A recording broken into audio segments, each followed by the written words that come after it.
Ang aso at ang kanyang anino. Muling isinalaysay ni Boots S.A. Pastor.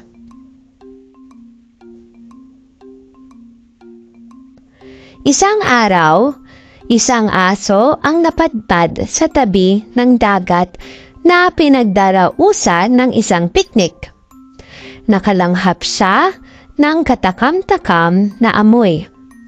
Kinalugad niya ang buong lugar at nakakita siya ng pagkaing nagpatulo ng kanyang laway. Isang buto na mayroong pang nakatikit na mga piraso ng inihaw na karne.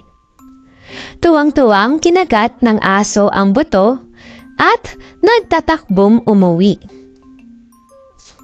Narating ng aso ang kawayang tulay patawid sa mga kabahayan sa nayon.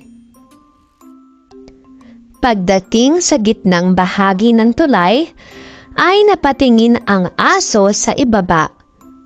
Sa malinaw na tubig ng sapa sa ilalim ay nakita niya ang isang asom may kagat-kagat na buto.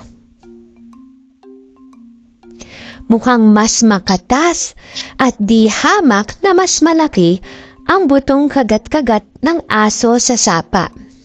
Na naghili ang aso. Nais niyang angkinin ang mas malaking buto. Tinahulan niya ang aso sa baba. Ruff, ruff, ruff.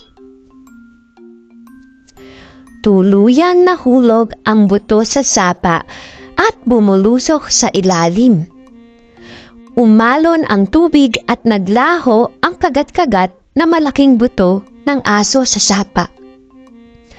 Namangha ang aso. Noon niya napagtantong ang nakita niyang aso sa sapa ay ang kanyang sariling anino. Nanlumo ang aso sa pagkawala ng kanyang buto. Umuwi siyang nakababa ang buntot. Aral ng kwento.